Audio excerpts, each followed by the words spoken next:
Today on Chasing Leviathan, we pursue the big question: how do imagination and creative thinking interact with each other? My guest is Dr. Amy Kind, the Russell K. Peitzer Professor of Philosophy at Claremont McKenna College. We discuss whether creative thinking and imagination are skills you can develop, and I learn how both imagination and creative thinking help us all become more empathetic. So come, have a seat with us, and learn to listen with me.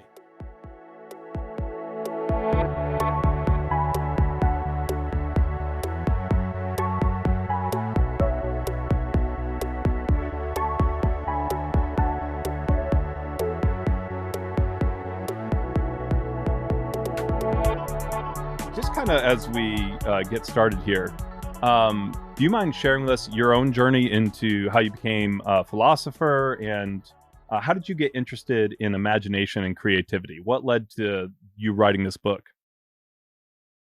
Great. So, in terms of how I got interested in philosophy, I guess it all started in high school, actually. I was taking a class called, I think it was called History, Shaping of Western Thought or something like that.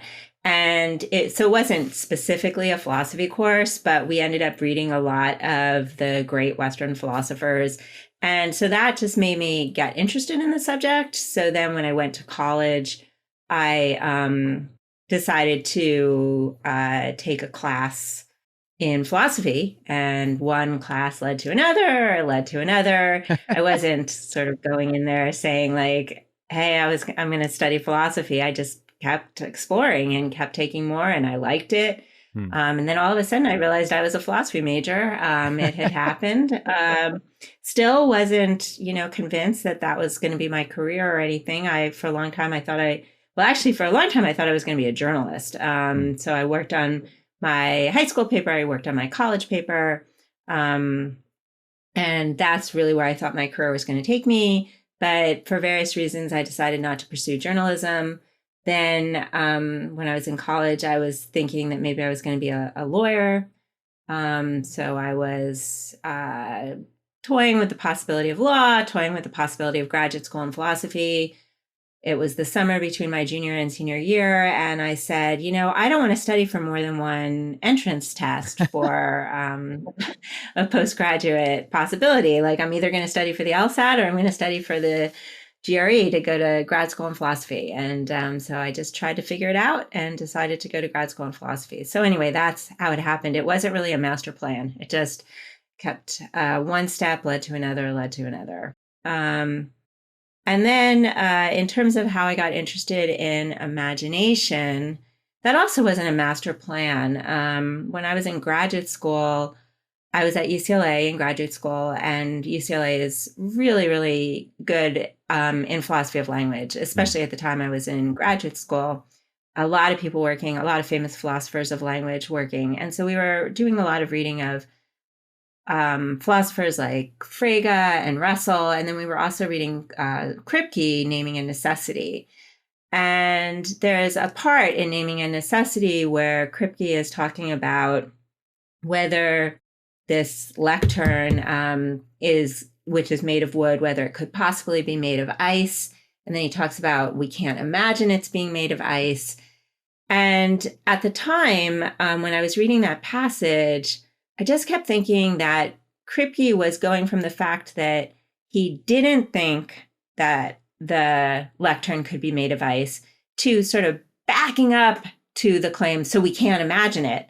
And I thought it should sort of go the other way around. Like, let's figure out what we can imagine, and then we can figure out what we can draw from about possibilities, what claims we can make from the fact that we can imagine them. Right. So I really, again, just like I didn't have this master plan to go into philosophy, I didn't have a master plan to work on imagination. I just wanted to figure out what was going on in that passage, and thinking like, oh, well, if we could get clearer on imagination, we could understand better what's going on in these modal arguments about possibility. And all of a sudden I started working on imagination, and here I am.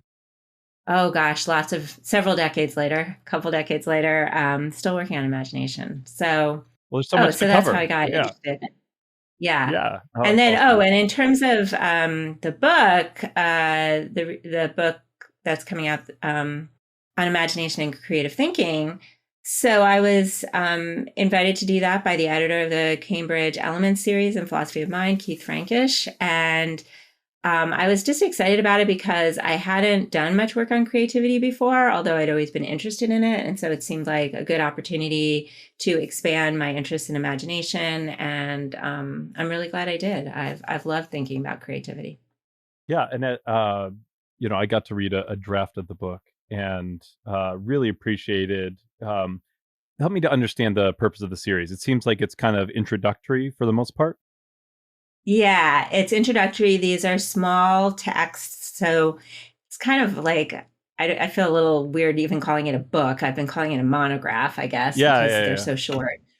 Um, but they're aimed to be like, I don't know, what does the back cover say? The definitive introduction to a particular topic or something like that. So yeah, it's not meant to presuppose any background knowledge on the topic. And what I do in well, I'll keep going with the word book, but anyway, in Sure, the sure. monograph, so there's part that introduces readers to the philosophical study of imagination, and then there's a part that introduces readers to the philosophical study of creativity, creative thinking, then a section that brings the two together to talk about the role of imagination and creativity and how the two are connected. And then the last part of the book does a sort of case study where I think about imagination and creative thinking with respect to artificial intelligence and artificially intelligent systems. There's been a lot of talk recently, not just about the sentience of artificially intelligent systems, but also about whether we can have imagination machines, whether machines can do something creative. And so I thought that would be a nice way to explore issues about imagination and creativity, and see sort of where the theories take us. So that's what I do in the, again, book. Yes, I'm yeah. using scare quotes. That's what I do in the monograph. And I hope that it will be a useful introduction for folks. Yeah, and it really was. Obviously, I just got to read a draft, but it really helped situate me in the field and to help me understand if I wanted to go in any certain direction, where I'd want to go read more, right? Which is should be the point of an introduction to philosophy. So I think you did a Cool. great job. It's imagination and creative thinking. When is that coming out? If you don't mind, I should have that, but Yeah, no, it's, I think it's slated for the end of August. okay. So depending on when this all goes live, it hopefully will already be published. But it will be available both, I think, in an actual hard copy, but also I think you can get an e-copy. Yeah, and I think your mention about artificial intelligence and all the talk around it kind of leads me to, I think, a good just setup question to this entire issue. Um, why it seems to me at least, why do people seem to get so uptight? Why is there so much tension around creativity and imagination? In general, like it's funny how like when you start defining it, people get uncomfortable. But with AI, there's definitely been some there's a lot more emotion involved than I you might expect. Huh. It's an interesting question. I have to think a little bit about that. I guess part of it must have to be an intrinsic sense of ourselves that we want to think of ourselves as special, right? And we're holding out for like, in what respect are we special, right? So like, oh well, maybe the machines can outsmart us in various activities, and maybe they're going to beat us in chess, and maybe they're going to beat us in Jeopardy, and they're going to beat us in Go. But surely we're going to be more imaginative and creative than they are. I don't know. Maybe that's what it is.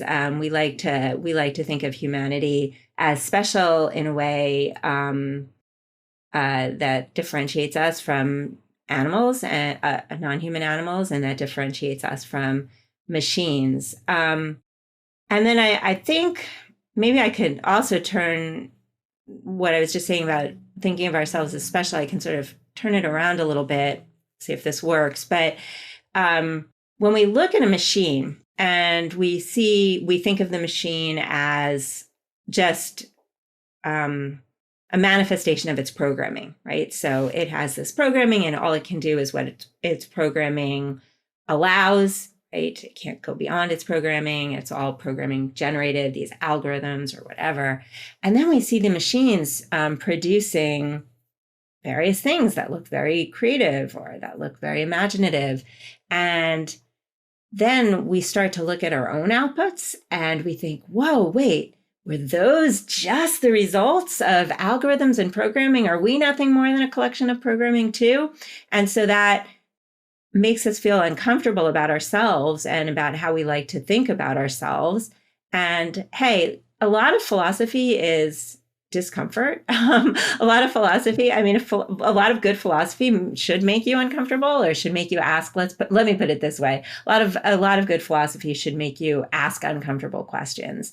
You have to be willing to confront, I think, the uncomfortable questions if you're going to engage in a real study of philosophy.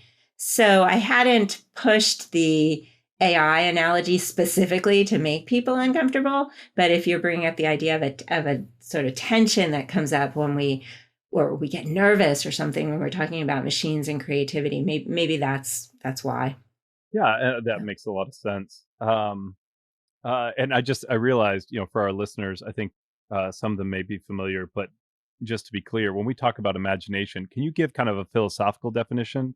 Because I remember even when I first got into philosophy, the idea of talking about imagination was really fascinating. And then I got into it and I was like, okay, I understand why they defined it this way, but it is slightly different from everyday speech, right? So can you give Ah, a philosophical definition of imagination?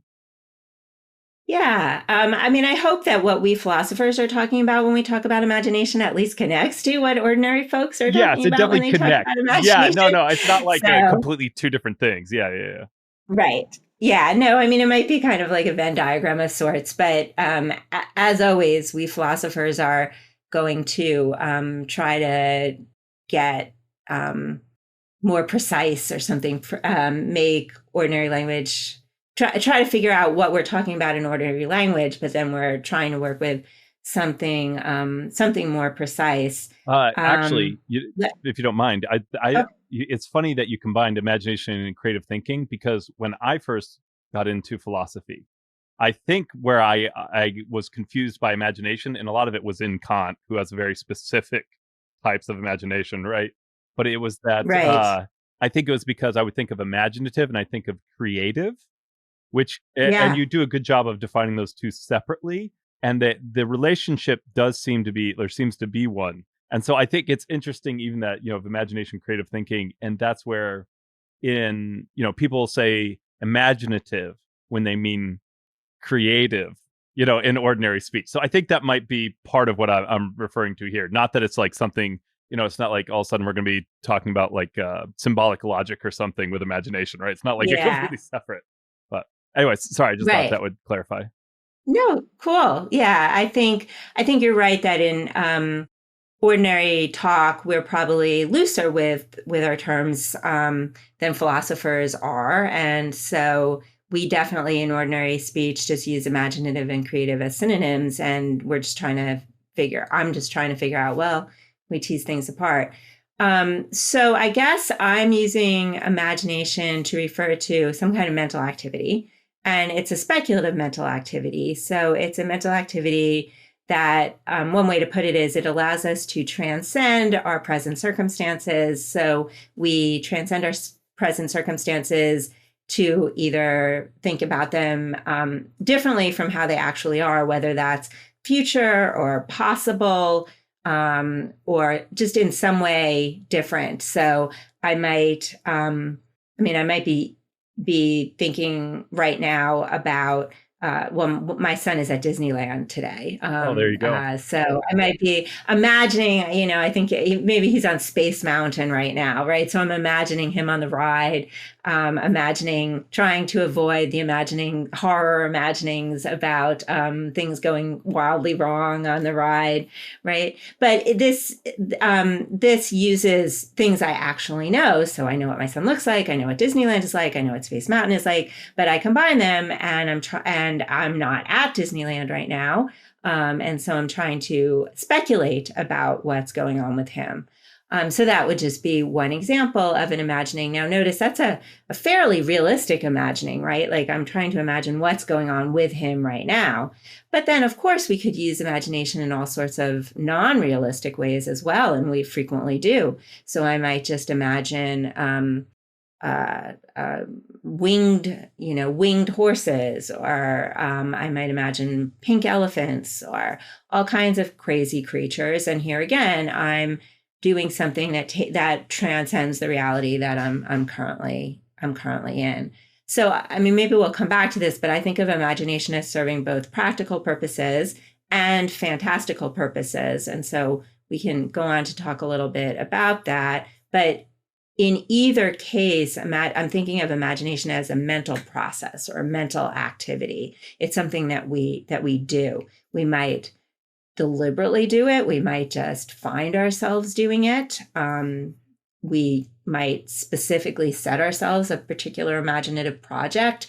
We might find ourselves daydreaming about something and realize that we're engaged in some kind of imaginative activity. But in any case, I'm thinking of it as a mental activity. Now, creativity, let's just focus on creativity for a second. Creativity is something that it's a term that we sometimes apply to mental processes or mental activities. So when we talk about creative thinking, right there, it looks like we're talking about a mental activity. But we also talk about creativity when we apply it, and we apply it to people. So we describe people as creative. And then we also just describe like things in the world as creative. So a particular painting or a particular book, a particular invention. And so there, we're not using the notion of creative to apply to a mental process or a mental activity, because we're talking about either a creative product or a creative person. And when we are talking about the mental activity, creative thinking, I think it's pretty natural to think that what makes the thinking creative is it's utilizing our capabilities of imagination. And then likewise, I think when we have a creative product, we think, oh, well, how did this creative product come to be? Someone used creative thinking. That is, someone used their imagination to produce the idea behind this product. Likewise, when we describe a person as creative, I think we mean they have great powers of imagination or great powers of creative thinking. So this is sort of how the two get connected. But one of the things that I'm interested in over the course of the discussion of this monograph is to think about is there an essential connection between imagination and creativity? So can there be creative products, or can there be, let me say it back up a little. Can there be creativity without imagination? Can there be imagination without creativity? And it's going to turn out, depending on whether we're thinking about the mental processes or the products or the people, we're going to see different connections there. Yes. Yeah. And this is good. I always, it's always reassuring when I'm in the interview and I'm like, okay, I did understand that part. Yeah. Cool. No, that's good. Which Awesome. I'm actually looking at the book over here. I'm not just like gazing off into the distance while you're talking. Yeah.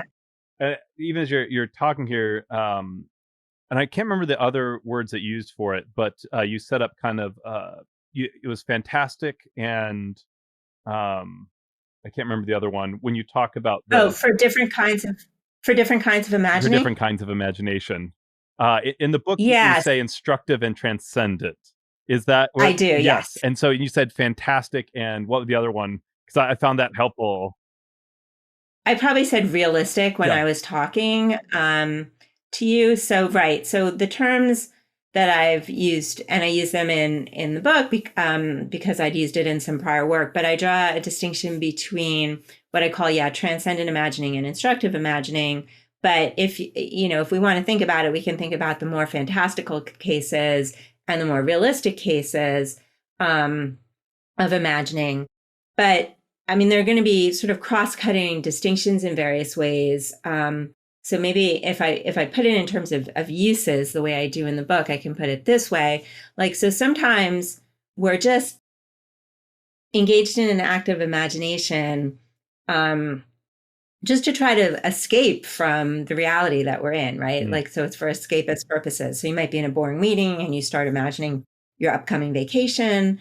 You might be a child and just playing games of pretend. You might be an adult and playing games of pretend. But in any case, you might be engaged in a game of pretend where you're on the playground and you're imagining that I think the example I use in the book is you're imagining that the play structure is a pirate ship, and there's a rival, the children on the play structure are a rival pirate gang. So you're actually imagining all sorts of things while you're engaged in this game of pretend. So you're escaping your reality by doing that. You're transcending your reality by doing that. So those are some kinds of acts of imagination where we're engaged in this kind of transcendent or escapist use. But then lots of times we use imagination for practical purposes as well. So the same kind of imagining where you're imagining your upcoming vacation might actually not just be for escapist purposes, but you might actually be trying to learn, various things. So you might be trying to figure out whether you want to go to the beach or to the mountains, right? And so you're imagining yourself first at the beach and then at the mountains in an effort to learn something like, oh, well, should I buy the plane tickets to this place or should I buy the plane tickets to that place, right? And imagination can save us that the labor a lot of times of actually exploring both paths, right? We imaginatively explore them because we don't have the finances to do both. We have to make choices.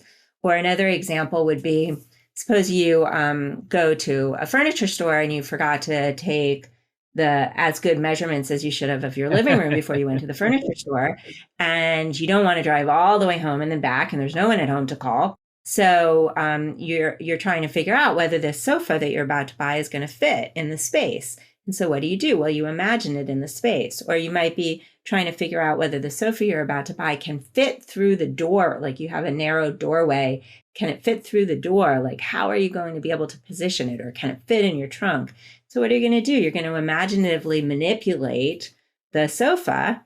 And sometimes we do this even when we have the sofa right before the doorway, right? Like it's heavy. So we don't want to have to keep lifting it different ways. We first stare at the sofa and imagine, right, how we have to turn it so that we save our backs some of the physical labor. So anyway, that's an example of imagining being put to a very practical use. Yes, I can't tell you how painful that last example is because I am so bad at that. I can't tell you how many times I have moved something and it was not how I imagined it would be. Gotcha. Same thing with that's why they have the different, in the book, use the paint swatches, right? And that is probably not surprising. That is definitely something that I have come to rely on my wife in terms of, unless the paint is there on the wall, it's not going to happen. I'm not going to be able to see it. So that's very useful. Even the pirate park idea really struck a chord with me because I have a 4 and 7-year-old, and the nearest public park actually has a giant pirate ship. So it was really funny how like the examples used. Anyways, it just makes it makes so much sense. So even as we kind of look at those, the instructive and the transcendent, and there's so I immediately, when you talk about the vacation, I'm thinking about, when I think about the mountain, even if I choose to go to the mountain when I'm like, oh, I need to buy mosquito spray, right? And that's like the better your imagination can be, the better your decision making in many cases, or at least what it gives your decisions more weight, if that makes sense, more information to work with. And I think we see that quite a bit. I run a digital marketing agency throughout the, that's my day job. And that's definitely a large part of like, okay, if I was a consumer, how would I respond to this? And that be like, these kind of things are ubiquitous. As you talk about like instructive and transcendent, and maybe I'm getting this confused because I think maybe transcendent gets used twice, but there's also the case where you can transcend the paradigms of accepted thought. Is that or is that in the same usage, or is that a different? Is that in a different section? Well, I think that the second use might be in a different section where I'm talking about creativity. And so, in order to for certain things to be truly creative, we might think they have to. Well, we use the expression "think outside the box," right? Right. And when we talk about that, we're talking about a kind of transcending of previously accepted norms or solutions or so on. Um, but could I go back Yeah, for for one sure. second to something that you were just a couple of things you were just saying because they really resonated with me, and with the way I'm thinking about imagination.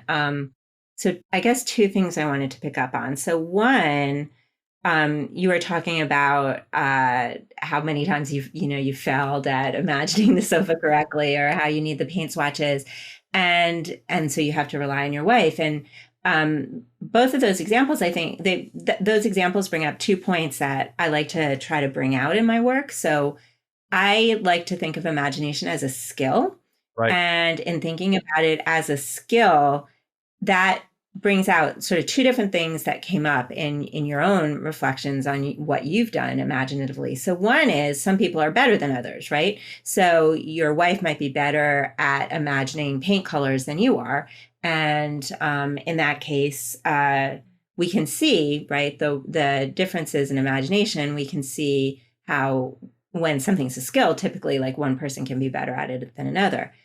A different thing is that we can improve our imagination. So I think people who think that they don't have very finely honed imaginative powers should not just say, like, oh, I'm bad. I mean, if they care about it, they shouldn't just say, oh, I'm bad at imagining, so be it.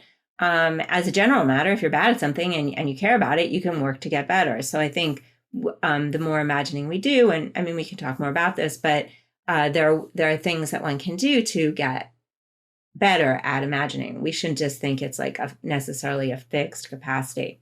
So that, I guess, was one thing that I wanted to pick up on from what you said. And then there's a second thing I wanted to pick up on, which I also think is really interesting because you're sort of bringing up examples that really get at some of the theory that I'm interested in the monograph. But you talk about uh, so when you're imagining the mountains and the mosquito spray, and I think you said something like, um, you said something to the effect of the some of those imaginings might be more probative than others, right? Like some of them might be more helpful than others for getting you to decide on what kind of vacation you want to go with. And I completely agree with that. And I want to say there are a lot of different kinds of things we can do to make those imaginings more useful. So first of all, in order for our imaginations to be helpful, one thing that we do is we draw on past experiences. And so when we have the relevant past experiences, or more relevant past experiences, we can draw on those and build from those. Right. And that's going to help us, right? So if maybe you're trying to figure out where to go on vacation and you've never been to like the Rocky Mountains, but you've been to some other mountain ranges. And so you sort of, the way I put it sometimes is we do what's called imaginative scaffolding. So we scaffold out from the experiences that we've had to ones that we've never had by combining resources, experiential resources, and imagination. And so one thing to be a better imaginer is you want to well, first of all, if you have more experiential resources, that's going to help you. But second of all, if you're able to manipulate and combine the imaginative resources that you have in more useful ways, or well, depending on what one wants to do with them, if you can sort of pick the right combinations, then you'll be able to leverage those to get further in imagination. So I think imagination sort of builds and combines and transposes all of the different experiential elements, and we're moving towards trying to get to experiences that we haven't had by doing all of that imaginative work from experiences that we have had. Yeah, and what I love what you said, and I don't know that I have any answers to this particular point, but one thing is that imagination is incredibly powerful, right? We've discussed that in a Yeah. couple of different ways. But one thing that's really fascinating is it can actually be harmful. Mm. So, uh, just as a kind of silly example, when you talk about vacation, generally, if someone is really engaging their imagination with vacation, it creates certain expectations. And if those expectations are not met, even if it's a good vacation, like if you have like this idea, like, oh, the cabin in the woods in the mountains that I'm renting has a hot tub, and you get up there and you end up having a lot of great conversations, wonderful dinners, and get hikes with your family, or whatever you do. But for some reason the hot tub is broken when you get there. You even get like a refund, but you're like, you just had in your mind, like a cool night's breeze, and you're on the patio in the hot tub, and you're just sitting there in the rocking chair talking to your family, and you should be enjoying the moment, but all you can think about is, ah, I wish I was in the hot tub right now. And it's really interesting how it's like a double-edged sword, how it can help us predict the future, but it also can hinder us if we can't let go of the expectations it creates. So I don't know. I don't know where else Yeah, to go with that, but anyways, go ahead. no, I think it's a really interesting point. I mean, imagination can set up, as you say, imagination can set up various expectations for us, and we're always disappointed when our expectations aren't met.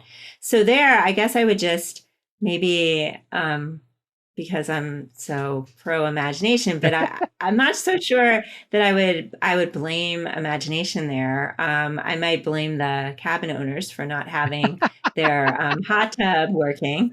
But also, it has something to do with the expectations that come out of the imaginative exercise, right? I mean, there's a sense in which you were right. I mean, if the place was advertised with a working hot tub, then you were right to imagine, Right. the evening in the hot tub, right? So your imagining kind of didn't do anything wrong there. I mean, should you have also imagined, oh, well, what if the hot tub is broken? Well, maybe. But it's more there, we might say it's more. My dog is crying. No Sorry, worries. she's bringing me a toy. She's bringing me a toy. So just so you all know, I'm not gonna lie. what's I going saw on. like some brown fur kind of duck Yeah. behind. Yes, I was like, yeah. I was Yeah. like, So that's now either a I dog have to. or an undergrad is like trying to grab some graded papers. I No, don't. no, there's no. Gosh, don't start any rumors. There are two little puppies behind Oh me, yeah. so that's what's going on. Oh Um, yeah, yeah, yeah. in any case, what I was going to say is, we have to think about like our own ability to let things go, right? And so it might be not so much what that the imagination hindered us, but our inability to let go of what we've imagined. And so there we might think that it has to do with some other, personality traits, be it stubbornness, or just be it a certain kind of like inflexibility. I can't adapt when the plans change. Now, maybe we can use imagination to become more flexible Mm. and more adaptable, because if we're able to imagine not just scenario A, but scenario B and C, then we can maybe get ourselves out of that kind of inflexible thinking. But anyway, I don't Yeah. want to just blame imagination when your vacation goes wrong. You might think there are other ways that imagination can harm us, or hinder us. I don't want to dismiss the idea too quickly. I wasn't sure what kind of example you were going to bring up when you said it, but I mean, I was talking before about imagining my son at Space Mountain, and some people, kind of can't help themselves from engaging in these sort of, especially parents, I think, can't Yeah. help themselves but engage in these kind of nightmare imaginings, right? About bad things happening to other people, or bad things happening to our kids. And we sort of keep finding ourselves dwelling on these painful or problematic, or I don't know, doomsday, maybe that's what I'm looking for, doomsday imaginings. And we might think we'd be better off, not imagining at all than engaging in these doomsday kinds of imaginings. So if the imaginings are not doing anything productive for us, then that might be a way that they hinder us. Also, if we're imagining so much, maybe again, daydreaming. So let's not worry about the instructive imaginings for a second, but we're doing this kind of escapist or transcendent kind of daydreaming imagining, and we're not tuning into our reality, but we're always tuning out. I mean, that can be a problem too. But it wouldn't be surprising there, because there are so many, it's not just imagination. There are like a gazillion things that are fine in moderation, but do them too much Yeah. and it's problems. It wouldn't be surprising that that were true for imagining as well. Well, So, even as we were talking, I would definitely say it's the expectation that's the problem, and not. Um, but I think, and we kind of talked about this with just making good decisions. Good, like imagination, the power of it is that it gives weight to things, so it makes expectations more powerful. It's not the imagination's mhm. fault per se. And this is obviously me spitballing, so feel free to. Yeah, I was just this was just a really interesting train of thought to me. Even as you're talking about the fear that the parents have, it's not necessarily that thinking about those things is the problem, it's the fear that and the worry that accompanies it.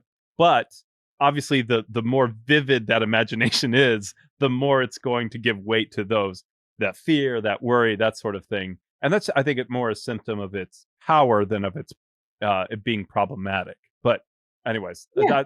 that's it's just it's so interesting how, we don't talk about it much, but it's so ubiquitous, and everyone, as much as, like, yes, you can develop it as a skill, everyone really does imagine quite a bit, right? I think so. Yeah. I mean, when I teach an undergraduate seminar on imagination, one of the activities I like to do on the first day of class is just to ask people, my students, to give an example of a way in which imagination has factored in their life. I mean, it can be a small example, right? Just like when's sometime you engaged in an exercise of imagining, or what do you associate imagining with your own life? And it's just so interesting, the range of different kinds of examples that I get, whether it's someone who's really into music and talks about the way that imagination interacts with either they're listening to music, or they're composing music, or they're trying to understand music. Or there'll be someone else who talks about engagement with fiction, right? Reading books or watching movies. And then there'll be someone else talking about a certain kind of problem solving. Someone else might, I mean, these are college students, so they might talk about trying to make the decision of where to go to college, and so they imagined themselves first at the one institution and then at the other institution, and tried to imagine, what life would be like at these different colleges. Anyway, I get so many different examples, and I've never had a student say, "Oh no, I just imagination's never." I just never imagine anything. Yeah. I mean, we definitely have people who talk about imagining more, imagining less, and how much of a role it plays in their life. But yeah, I've never had a student, when I ask them to do that exercise, I've never had a student who says, "Nope, no imagination in my life. It just doesn't factor in." So, it's just anecdotal. But yes, I'm batting, 1,000 on that one. Yeah, No, no, exactly. no non-imaginers, among my students anyway. I don't know. Maybe the ones who don't imagine don't take classes called imagination. But It is a biased sample, but I think you're right. yeah. And you mentioned this earlier, and you even mentioned it in this that you're passing examples. When you talked about training, and it does, and I've seen Mhm. this in my own life. Uh, I mentioned for digital marketing that I have to think about the way customers think, and probably one of the most useful tools has been my voracious fiction reading, right? Like that, Ah, like, yeah. and so you mentioned Martha Nussbaum and empathy. Um, you want to talk a little bit about like that and other training methods, if I can, put it that way? Obviously, we don't have like imagination coaches, though. Maybe we should. Yeah, I wish we did. Right. So I think earlier when I was saying that I think of imagination as a skill, and I think that we can do various things to train our imagination. Um, I should say, it's not like I think we hire a coach necessarily, or we have, some book of imagination exercises, but there are all different sorts of things that I think we can do, some of which we just naturally do anyway to improve our imagination. So, Martha Nussbaum, whose work I mentioned in the monograph, talks about how children learn to understand others and learn to be able to empathize with others via their engagement with stories. And so she gives the example, she uses the example of Twinkle, Twinkle, Little Star. So twinkle, twinkle, little star, how I wonder what you are. And she says when the child starts to wonder about the star, the child is starting to imagine the inner lives of others. Now, granted, stars, as far as I know, don't have inner lives, but it's this idea of imagining the inner lives of others that starts with just this like very early exposure to nursery rhymes. And as we engage with increasingly sophisticated works of storytelling, whether it's on the written page or in movies or whatever, but let's just talk about books because it's easier to focus on one thing. As we read more and more, we start to imagine the scenes that are presented, and we start to imagine the emotions of the characters. And each time we're reading, I think we're training our imagination in various ways. So we train our imagination. I mean, think of all the kinds of things we do when we read books. I mean, you might not do all of them, but various people do. So you might try to guess the ending, right? You might try to imagine the ending. Or when you finish a book, if the ending isn't what you imagined, or if you don't, maybe you didn't imagine the ending of this one, but you aren't that happy about the way the book ended. And so you might imagine alternate endings, like what would have happened if this character did this? Or you might, when we're reading the book, we're often trying to imagine, who the villain is, right? Who done it? And we try to mine the book for clues. So anyway, that doesn't have anything to do with empathy or this kind of imaginative exploration of other minds, but those are just imagination training. Now, with respect to empathy in particular, when we read, one reason that reading can sort of train our capacity for this kind of imaginative exploration of other minds is that we get a lot of information from the book that we don't necessarily have when we're just talking to people in everyday life. So, right now I can see a particular expression on your face, but I don't have like access to your inner thoughts. Whereas in a book, right, I'm going to get this detailed description either from the narrator or maybe the book's in the first person. So I actually get it from the character themselves that explains how they're feeling in a given situation. And so we learn a lot about the minds of others from reading, and it's a way to sort of practice our empathetic explorations and our imaginative simulations of other minds. So I think fiction is a great, great tool. I mean, I love fiction independently, but fiction is a great, great tool for the cultivation of imagination, both empathetic imagination and other kinds of imagination. Which I think you list as like propositional and sensory, correct? And then there's experiential, which it kind of lines up with empathy. Am I correct in understanding that? Yeah, so there are different kinds of imagination. So sometimes, here's an example. So I might imagine that there is a tray of brownies in the kitchen, right? So notice there I'm imagining a proposition like that is like a kind of full fact, that there's a tray of brownies in the kitchen.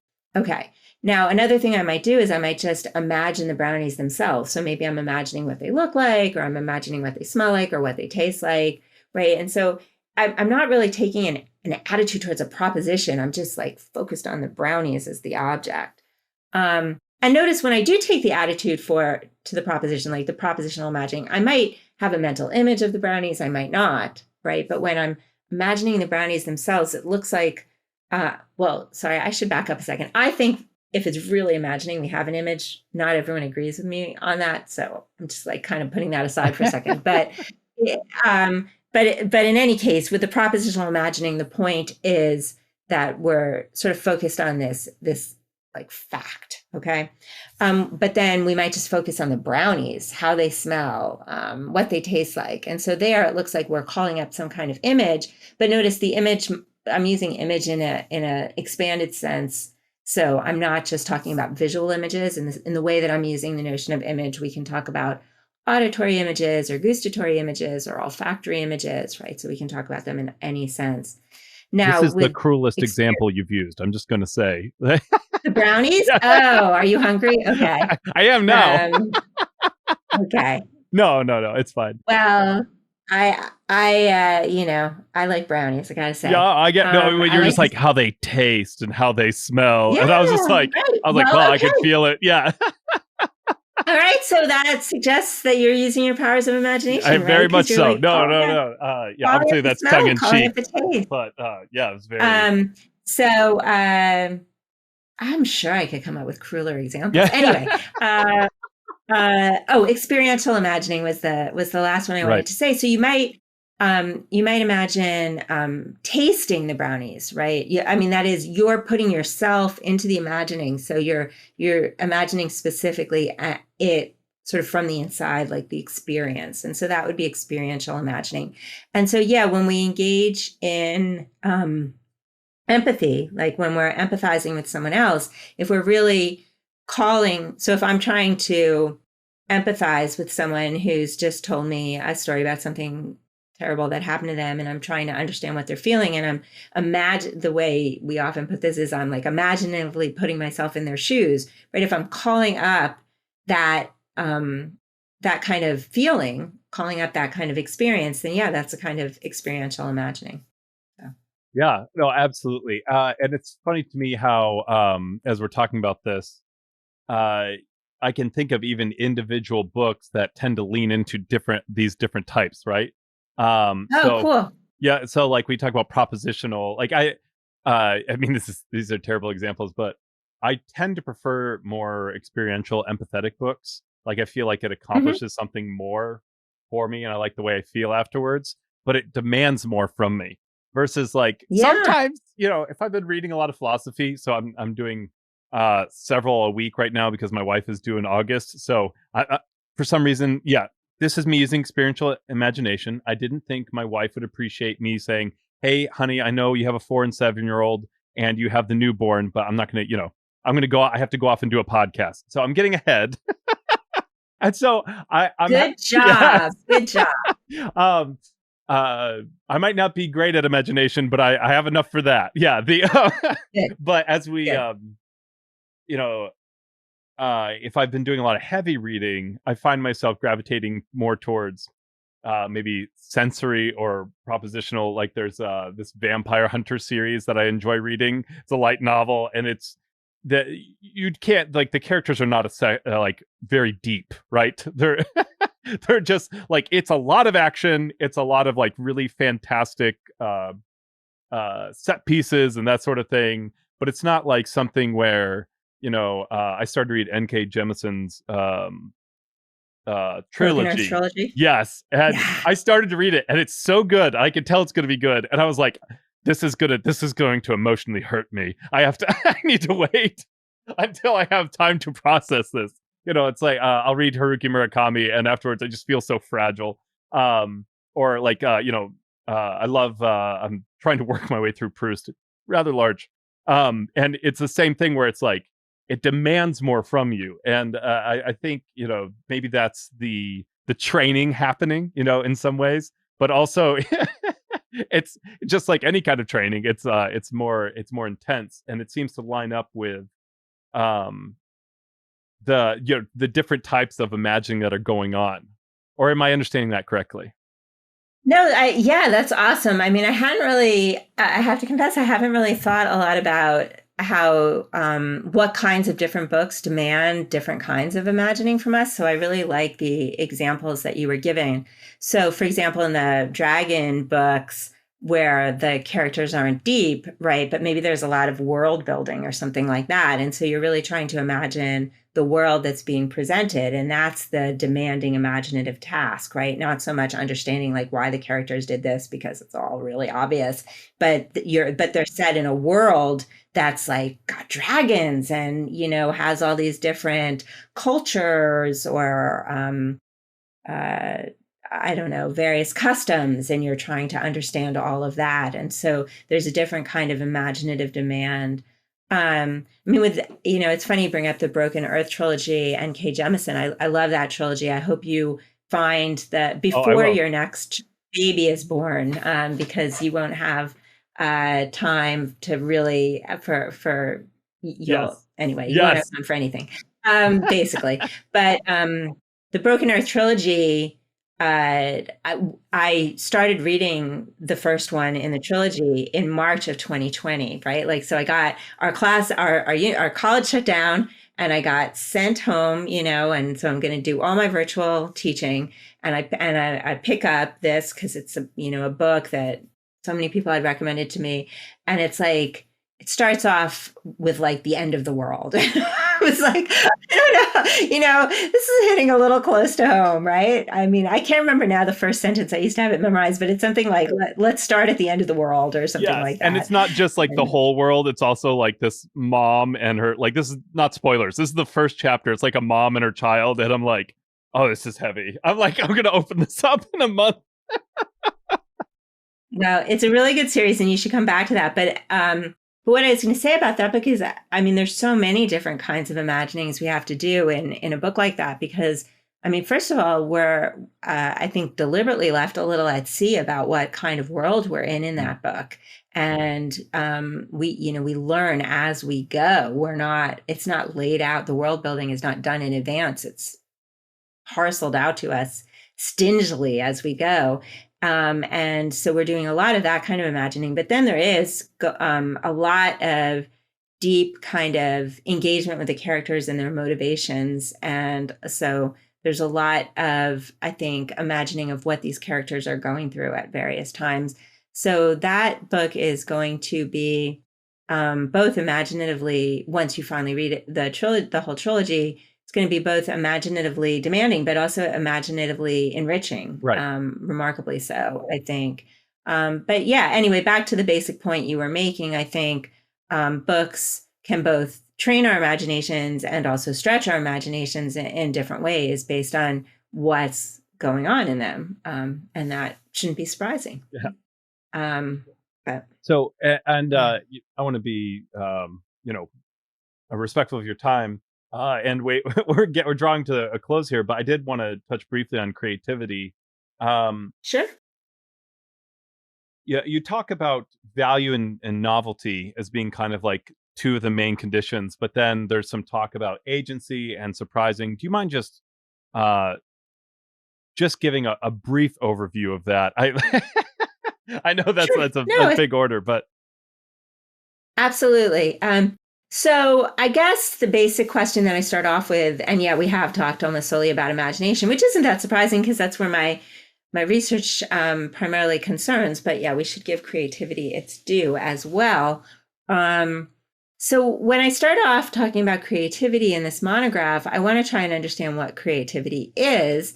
And so it seems really basic, I guess, that in order for something to count as creative, there's got to be some kind of novelty involved. There's got to be some kind of newness, right? But then there's this further question like, oh, well, does everything that's new count as creative? Like, just because it's something that's never been seen before, does that mean it's creative? And, you might not think so, right? Like, oh, so not every doodle that your child does, every scribble, right? Like, oh, well, no one might have scribbled exactly that way before, but is that really creative, right? Or in the book, I use the example of I use my iPhone predictive text function, to tap out a sentence. And it's like, okay, that sentence, well, first of all, it's probably not even a sentence. But anyway, that collection of words maybe has never been produced before. But so it's novel, but is it creative? It doesn't really seem so. And so looks like there's something else required for creativity, and what philosophers tend to put there is some kind of value. Now, value here, think of it in a really deflationary sense. It doesn't have to have any great monetary value or value in any. It doesn't have to be great value in any sense. But the point is it adds something. It brings something positive. Now, even the value requirement for creativity is not always, it's disputed, so not everyone agrees with it. So we can talk about certain kinds of things that seem to lack value, or certain kinds of things that might have negative value. So one example that comes up, speaking of cruelty, would be you might think of some kind of torturer, a serial killer, or something who devises these incredibly novel methods of torture, and those don't really bring positive value to the world. Maybe it's maybe he describes brownies to prisoners. That's what. Yeah, exactly right. Those are the methods of torture. Yeah, good one. Right. Oh, you think you're starving now? Let me describe some brownies to you. But I don't know. I mean, it would be interesting to know, like with the listeners, like what they think about these um, torture methods. Let's just suppose that they're new. Should we describe them as creative or not? There's definitely something new about them, but are they creative? Insofar as we're disinclined to use the notion of creativity to describe that, it might be because we're thinking of calling something creative as a kind of praise, right? Or we think of the thing that's creative as bringing some kind of value. Also, other examples that come up, false theories. Like a false theory, you might think it's very creative, but since it's false, it doesn't really have any value. I mean, maybe we could find a way in which it has value, in that it leads to a detailed understanding subsequently or something like that. But in any case, there's ways to push on the value requirement. Now, another requirement that often comes up in discussions of creativity is whether you can be creative by accident. Doesn't matter whether you've been doing it on purpose. And so that's where we might think that we require some agency there for something to count as creative. Now, I think I mentioned before, I'm losing track, but I think I talked about the fact that we can refer to people as creative, or products as creative, or the processes as creative. Right. But so if we're talking about a product now, okay, so we're talking about, like this painting or this invention, and we're asking whether it can be creative or not, and we're talking about agency, what we mean is something like, in order for it to be creative, does it have to be the result of an intentional process, right? Or can it be creative even if it happened by accident? So some scientific discoveries were merely accidental. Vulcanized rubber is the one that you mentioned in the book. Vulcanized rubber is the one in the book. So it turns out Goodyear was just like trying everything, right, to figure out what substance was going to work. And then what was it in the end? Cream cheese. I don't know. He tried cream cheese. He tried this. He tried that. Just like trying to find something that would work. And then one day the rubber came accidentally in contact with something, and that's how he figured it out. But I mean, you can think of all sorts of other examples of accidental discoveries that, when we look at the discovery itself, it sort of like looks like it's creative, but then when we find out it happened by accident, sometimes we want to pull back on our attribution of creativity there, which suggests that we're requiring some kind of agency. And I think another example I use in the monograph is, not to pick on I actually have two sons, and this could happen with either of them.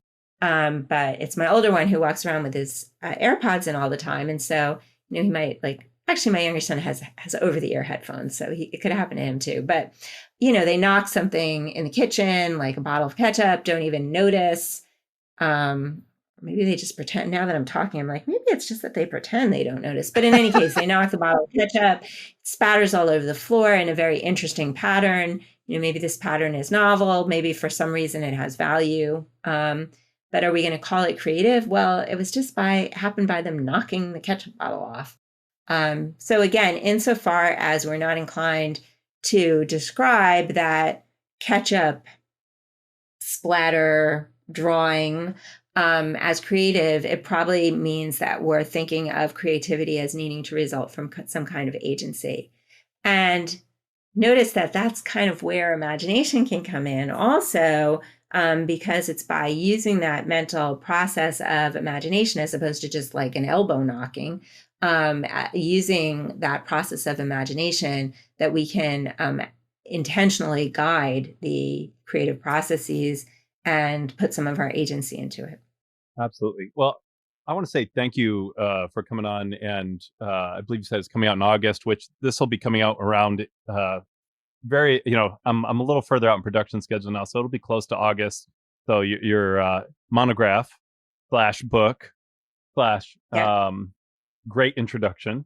to Thank you. imagination and creative thinking will be coming out. But just as we wrap up here, what would you leave to our listeners about imagination and creative thinking? What's my final parting words? Yes. What are your final parting words of creativity? wisdom? Yes. Oh gosh, that you'd think of all the questions that one shouldn't trip me up, but I guess I'll say a couple of things. So first of all, I mean, one thing that already came out over the course of our discussion with respect to imagination, but I'll say the same thing about creativity, is I like to emphasize that these things are not necessarily fixed capacities, and so we can push ourselves to be more imaginative. We can push ourselves to be more creative. We can work to train our imagination. We can work to do various things that inculcate creative tendencies in us. And so I guess I'll say one other thing, but my first parting word would be, don't think of them as fixed capacities, think of them as skills. And I think that's useful for all of us.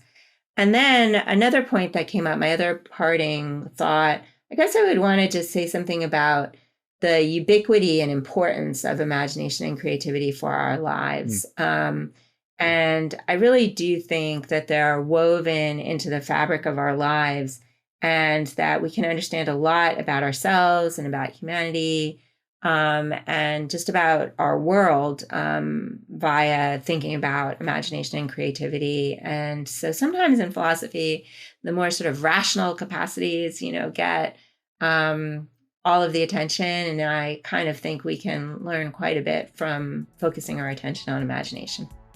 Yeah. Dr. Kind, thank you so much for coming on today. Oh, you're welcome.